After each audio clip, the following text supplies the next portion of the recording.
They all want to be valued, they want to be seen, they want to be heard. And, I know that's true of all generations.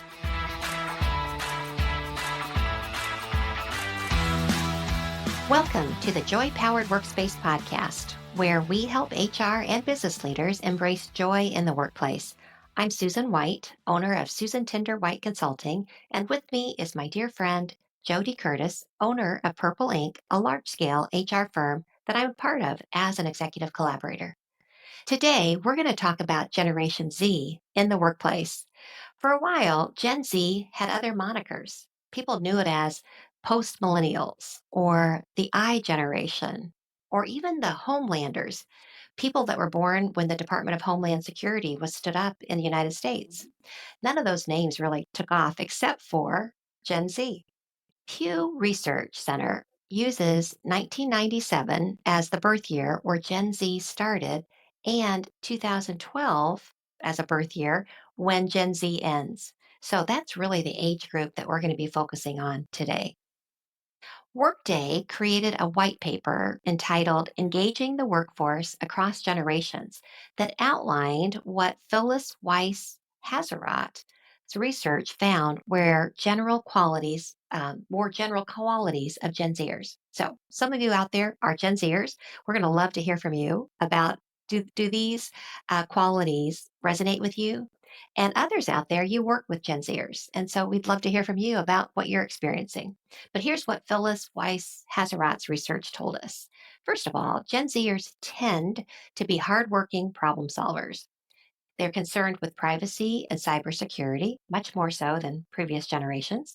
That they are value conscious. Usually, they're very devoted to and personally involved in social causes. And usually, Gen Zers want prompt and frequent feedback. What they fear and what they don't want, according to Hazarot, includes a loss of privacy. They're very concerned about maintaining their own cybersecurity. They're concerned about cyber warfare. They are afraid of and concerned with environmental harm. They're more likely to advocate for protection against climate change and things that we can do to prevent it. They tend to be concerned about global economic instability and global terrorism and safety concerns. So their mindset tends to be much more global than the generations before them. So I am always reluctant to talk in generalities about any generation as they are comprised of unique individuals. But I do think that sometimes there are very general themes that if we are a bit more sensitive to those themes, maybe we can help bring out the best in people and bring about joy powered workspaces. So, for today's episode, JoDee and I wanted to get some Gen Zers' perspective on Gen Z and the workplace. We talked to Anna Park, an HR consultant in the Indianapolis area, Kyle Curtis, a piano technician and mover in Missoula, Montana, Liam Hogan, who is about to start his post college career at a professional services firm in New York City, Mary Gillett, a high school biology teacher in Colorado, and Ben Holdcraft, an engineering student at Dayton University who just started his final internship before college graduation. Let's take a listen to what they say. We're not going to ask you to speak for the entire population that is Gen Z, but we're talking to a variety of people just to get their insights of what it is like to be a Gen Zer in the workplace. Would you mind telling us briefly what type of work do you do? Yeah, so right now I work as a consultant with Purple Inc., which is an HR consulting firm in Indiana. So it's newer to me to be in consulting and working fully remotely. Previously, I had been doing on site HR at a nonprofit. Yeah, I'm a piano technician and mover. I'm basically like an independent contractor, and I tune and repair and regulate and move pianos basically for the Missoula and surrounding area. I got to college and started doing internships. My first one was at an accounting firm in Indianapolis, and that was just kind of a great experience being in a professional work environment, kind of seeing how things operate and how everybody kind of moves together. And then this past summer, I worked at my current company, however, as a Marsal, and I'll actually be going back there full time. I have worked full time for a nonprofit Catholic missionary organization. And currently, I'm working as full time high school biology teacher at a private Christian high school. So currently I am an intern at a company called Sargent and Lundy, in which we do a lot of consulting work for power grids and a lot of stuff related to electricity and power. So currently, a lot of what I do is working with power grid design, a lot of like substation grid engineering, and all sorts of stuff like that, looking at schematics and doing a lot of calculations and a lot of the fun stuff like that. And so, would you share with our listeners what drives you or motivates you in the workplace? Yeah, I think it's very similar to what motivated me in college and even in high school. I just really like learning. I like learning new things, taking on new challenges, and then eventually, of course, being able to, with those new things that I'm learning, then help drive change. What I love most about my job is that I run my own business Mm. and I build my own schedule and I basically call all the shots. Um, you know, my like early working experience before I really got into this, I always had a really hard time working for a boss or like working for someone else who, um, you know, told me when my shifts were or told me when I had to get the work done.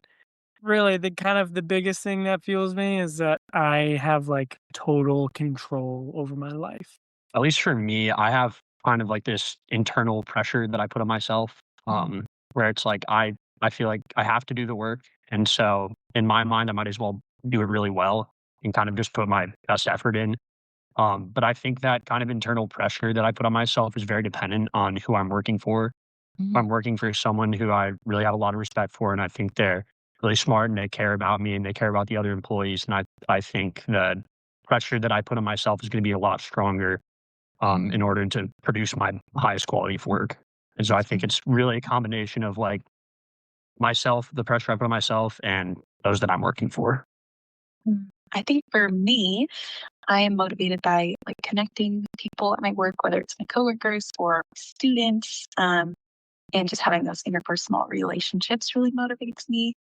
I'd say also being a good teammate to my coworkers and helping improve like our courses that we're teaching and yeah, just helping like streamline our curriculum. I'd say I'm motivated by helping improve things that will benefit the entire team.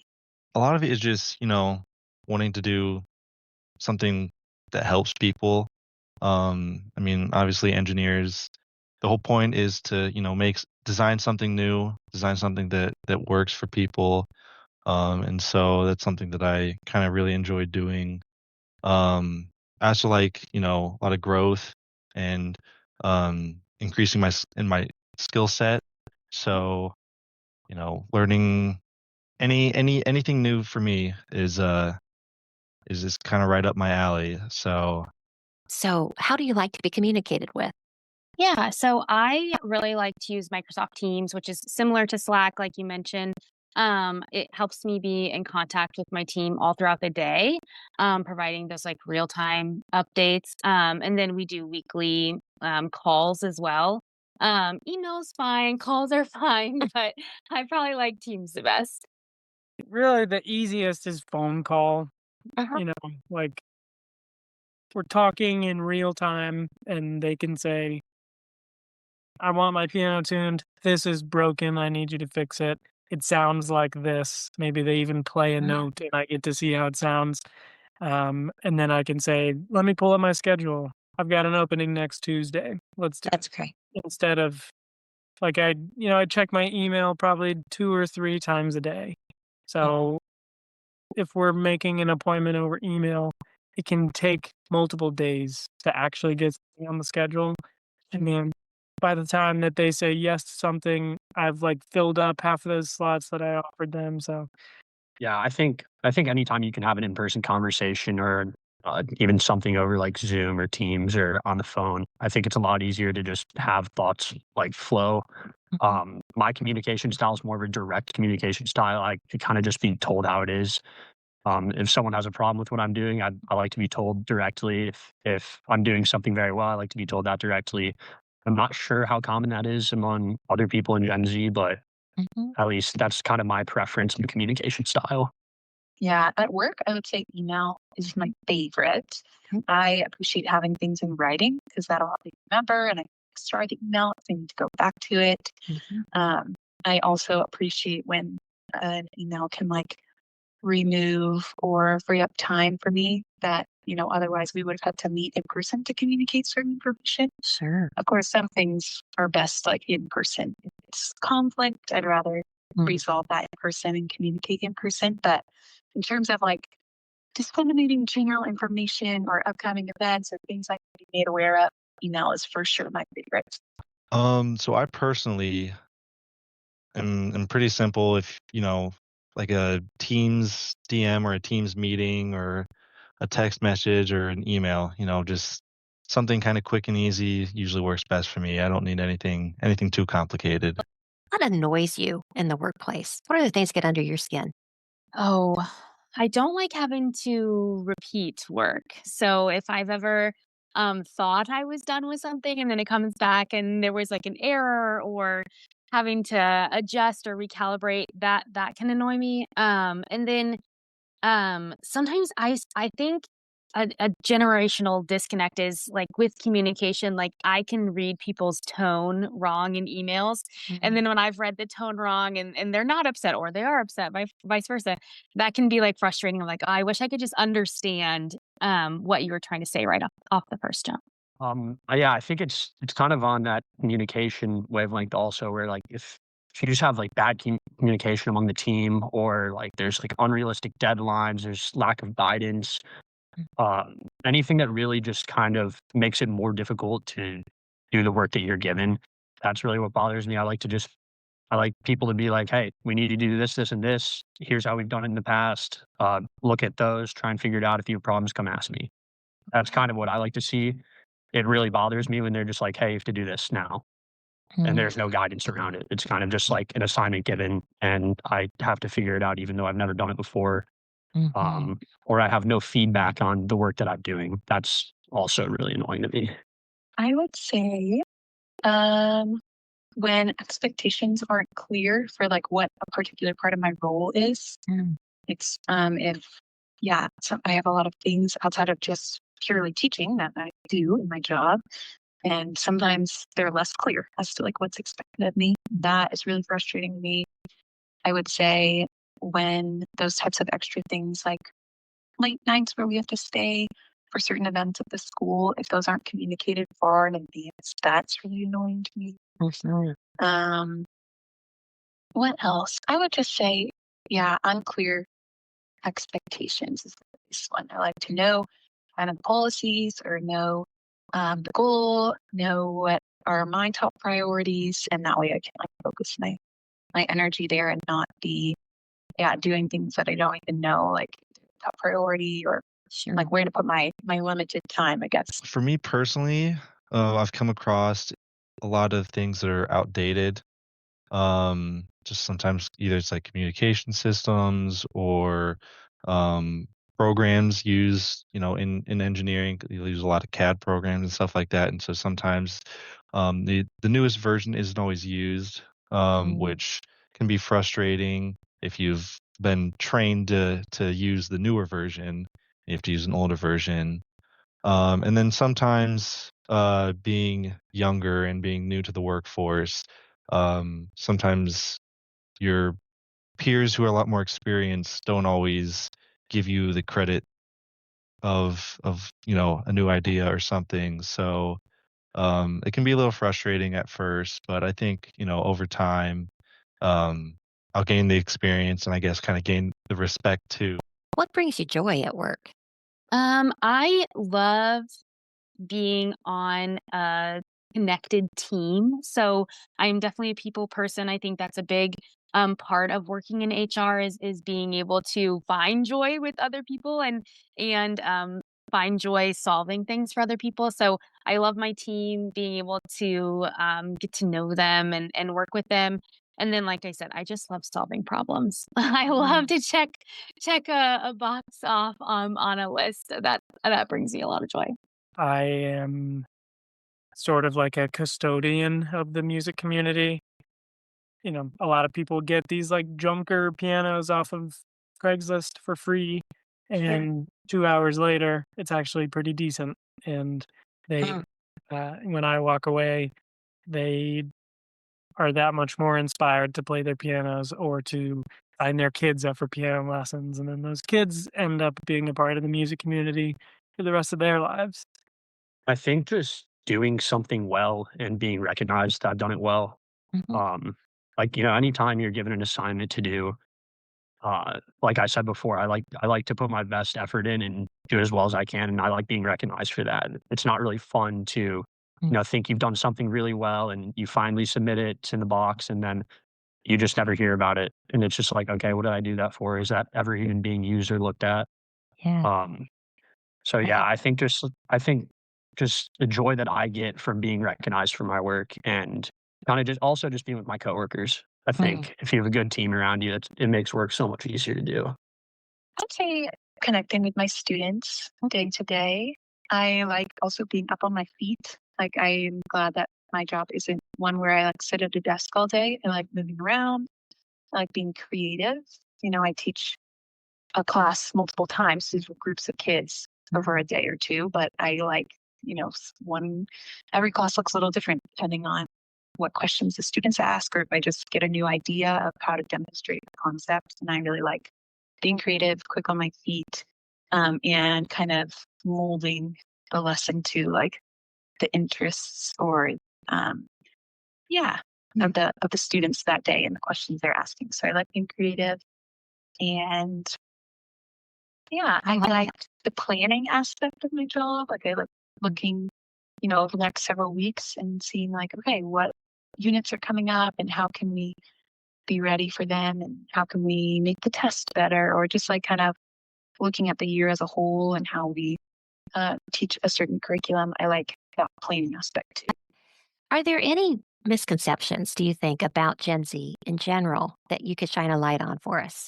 Yeah, I think something that can be a misidentifier maybe is that asking questions means you were not capable or that you're dumb. I don't think any generation does it differently than others, but I think with Gen Z, at least I can speak for myself is that I ask a lot of questions. I really want to understand something before I start working on it. I don't like to repeat things. So I wanna know, before I'm getting started, and I think sometimes just there can be that miscommunication of like, "Oh, is she asking questions because she doesn't know how to do her job? Or is Mm. she asking questions because she's n not smart?" Like, that kind of stuff, so I think that can be a misconception, just wanting to understand before moving forward, and then I think, I've read a lot of articles that like Gen Z asks for a lot when they're starting a job. Like they want the best benefits, they want the best pay, they want the best this, the best that. But I think just in general, like I think everybody that's starting in their career or even transitioning to a new job, they are going to try to get the best that's out there. So I think that's a misconception too that Gen Z just like isn't willing to like Mhm. settle or compromise. Because I would hope that all employees feel like they can, like, negotiate for what's gonna be best for them, Mhm. at a new position. I think to a degree it could be, but I think a lot of people think that Gen Z, we don't care about our work. Mm. I think a lot of people think like, oh, they're just here to clock in and clock out. They don't actually care what they're doing. They want to get the paycheck and get out. Um, and I'm sure there's a small subset of Gen Zers who operate in that fashion, but I think a good amount of us, probably more than most people realize, actually care about what we're doing and we want to learn and we want to, do our best and, learn how to operate in a team and get more experience as we go. I'm not sure that I can think of any in particular. I guess for me personally, I know like Gen Z as a whole probably uses a lot of social media. I don't really use any social media personally, so I guess Mm. maybe that stereotype isn't true of anyone, of everyone in Gen Z. Um, Probably one of the biggest ones is that, we're lazy and we care a lot about social media and stuff. And I think you know, that could apply to some, but I think a lot of us are, really hardworking, really driven. Um, I mean, I think just about anyone I know my age, has a goal in mind, and I think that in this day and age we can it's easier to more than ever easier to be able to go and try to achieve that goal, and um a lot of the resources that people have access to can really help. What can other generations do at work to help you bring your best self to work? Well, for me specifically, I can only speak for myself. I think it really helps when people are willing to kind of break down the barriers of like being really like that at work. Like, I'm a very emotive person. Mm. I studied communication in school, so I like to communicate with people. I like to be, like, my full self. So I think when other generations and people kind of accept that and they break down that barrier of, like, work and life or work and personality or work and life are separate, like, I think that makes work more meaningful and more joyful for me when I'm able to, like, really be my full self, my full Mm. personality. I don't know if this was exactly what you're going for, but I really respect Gen Z's kind of approach towards work. Like it's in general, it's pretty like results oriented instead Yes. of time and sacrifice oriented. Like Mhm. I don't know, if you show up and you get the job done and you are a good person Uh-huh. and I don't think there's anything wrong with that. Or like I think that's awesome. I think that's what jobs should be about. Yeah, I think again it goes back to communication. That's Mm. like if you have great communication, it's going to make everything better. I think like another thing is like Gen Zers, we kind of want flexibility in what we do. We will do any assignment. We just want to be able to do it on our own time. We don't like those unrealistic deadlines where it's like, hey, we need it in an Mm. hour if they don't really need it in an hour. And Mhm. like at least myself, I'm kind of a night owl, so my timeline might be shifted a little later in the day than most people. So I like to be able to I like to be Mhm. able to work at like 8 p.m. at night, which I know is not super common, but I like to have that flexibility. Mhm. And I think when I have that flexibility and when my superiors realize that I'm here to get the job done and do it well, and they provide me with that flexibility and that like open line of communication, I think that really just brings out like my best self at work. I don't know. I mean, I'm pretty young in my career, so I don't know if I have great advice, but one thing I think would be helpful to me when I work with some people who are quite a bit older than me in the teaching profession, at least, is like openness to new ideas and fresh ways of looking at things. Mm. Just at least being a high school teacher, like I'm a lot closer in age than to the Yes. high school students than some of my co-teachers are. So I think I have a slightly better pulse on like what motivates the 14 and 15-year-olds and like what they enjoy, and what will connect to them. So I think an openness to fresh eyes on um, a project or a way of doing things that, yeah, maybe could be tweaked or improved, I think is my advice.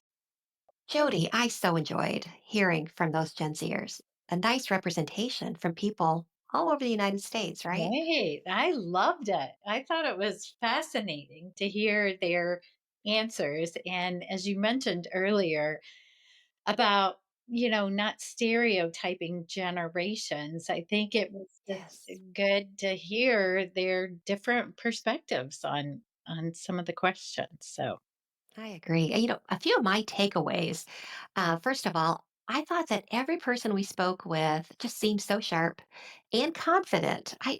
For the ages, I thought they were all so very confident.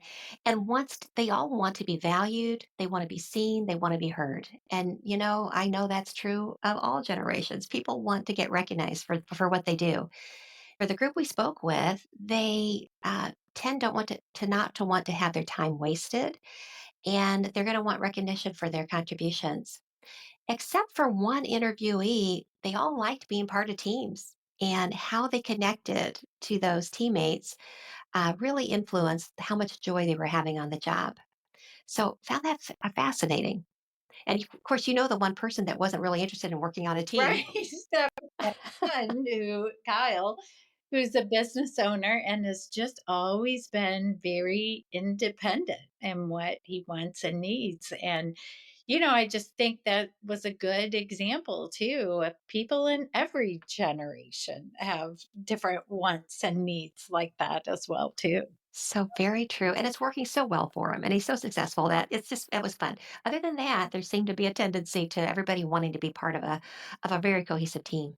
Some surprises that I had, first of all, how differently each of them wanted to be communicated with. I could find no norm, at least in the small sample population that we spoke with.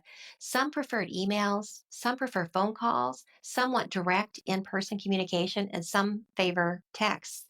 The lesson for me is that we need to get to know each person and ask questions to understand how they best want to be communicated with. I That was a real eye opener for me too, as I think that generation gets a rap of only wanting to text or be on social media. And well, that one, Mary, the biology teacher, even doesn't even use social media, right?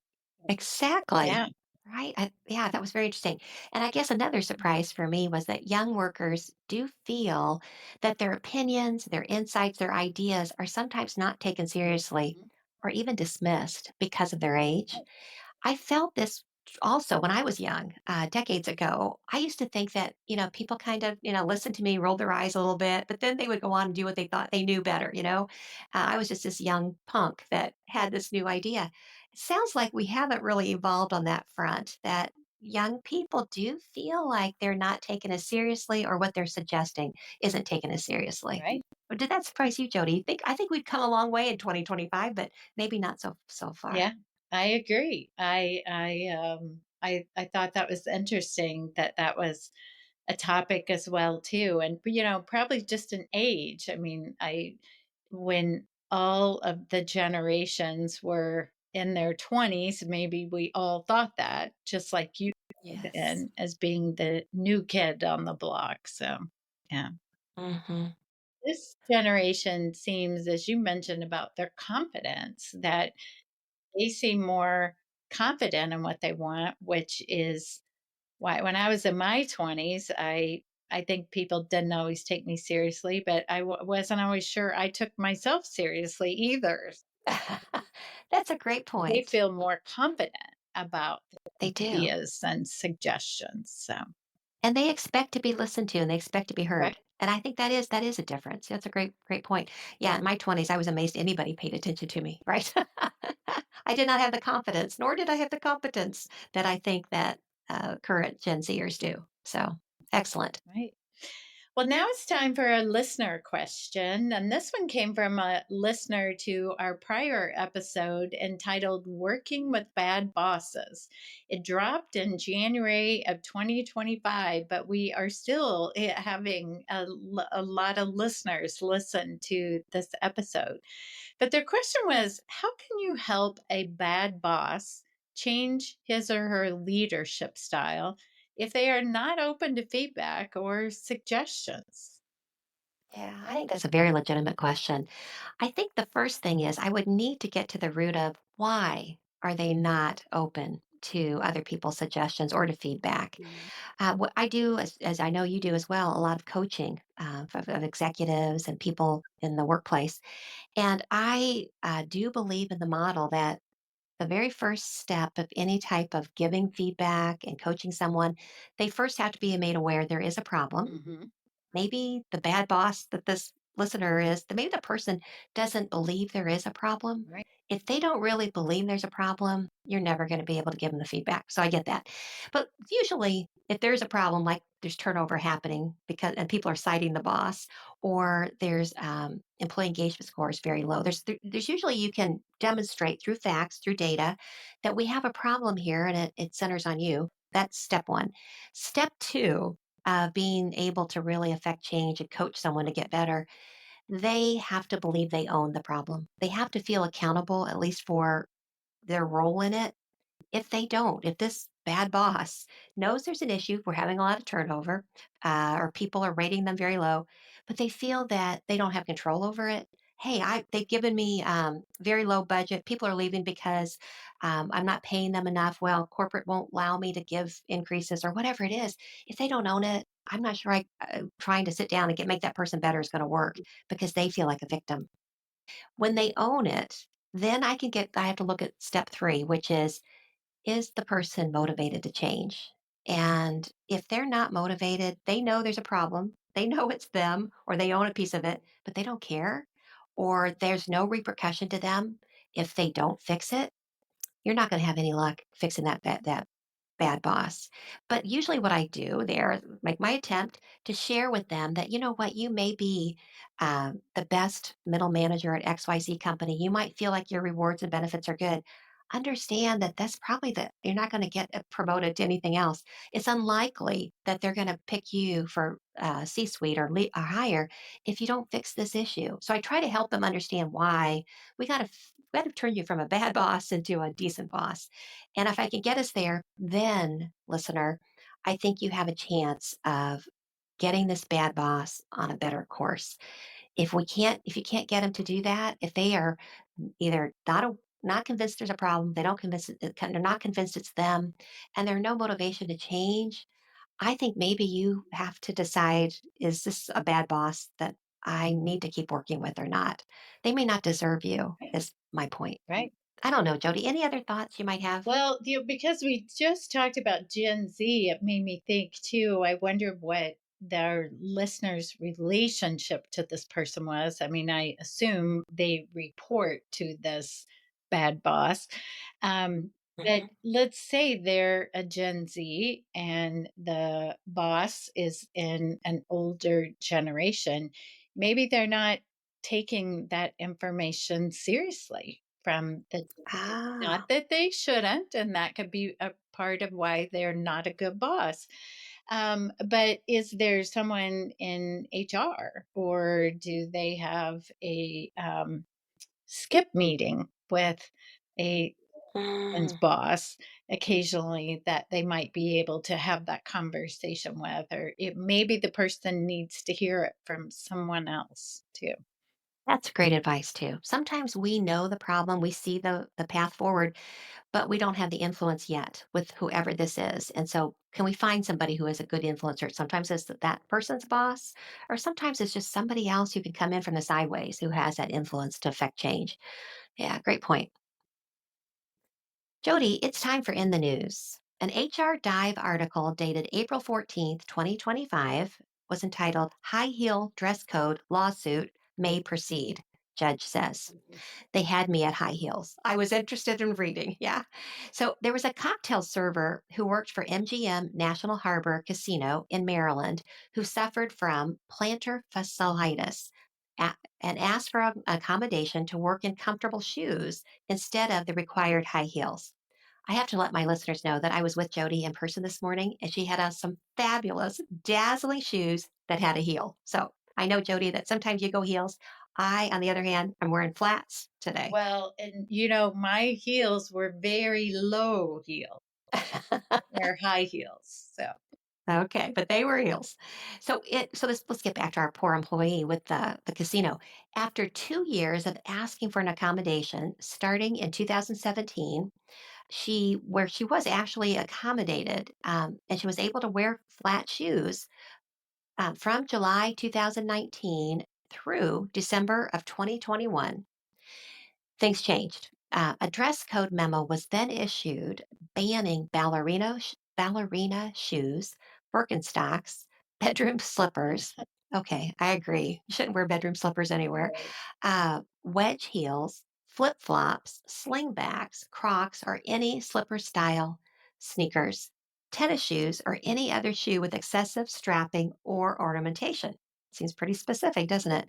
Right. The cocktail server was wearing Skechers style black shoes at the time, and so MGM National Harbor took the position she was violating this new dress code and eventually terminated her because of it. Mm. I know. A national law review attorney's position noted in this particular article was that U.S. employers generally cannot require employees to wear high heels if that aspect of dress code applies only to women. This is going to be a very interesting case to watch. So please, let's all watch it. If we get an update, we'll certainly come back and give you an update on our podcast. I'll tell you what, if I had to wear high heels at work, I wouldn't last a day on my feet. I just wouldn't. I wouldn't either. So very interesting. I am anxiously awaiting an update on that one. If you're SHRM certified, you can get credit for listening to this episode. To get the code, go to getjoypowered.com/SHRM and fill out a short evaluation. When you finish the evaluation, you'll get the code and a link to a proof of participation certificate. Will expire on June 30th, 2026.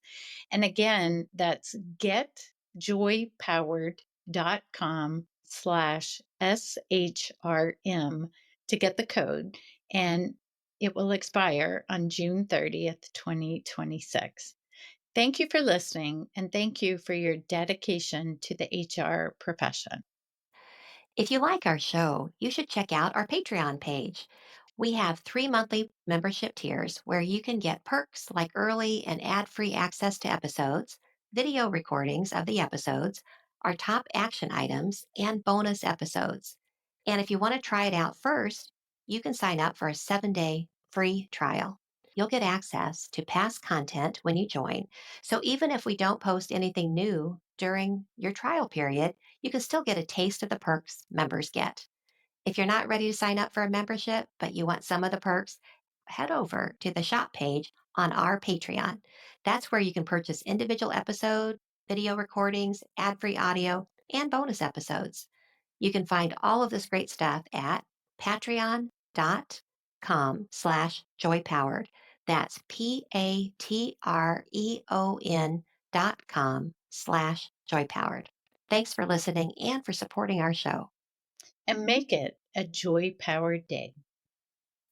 If you like the show, please tell a few friends about us and let us know what you thought by leaving us a rating or review on Apple Podcasts or wherever you're listening right now.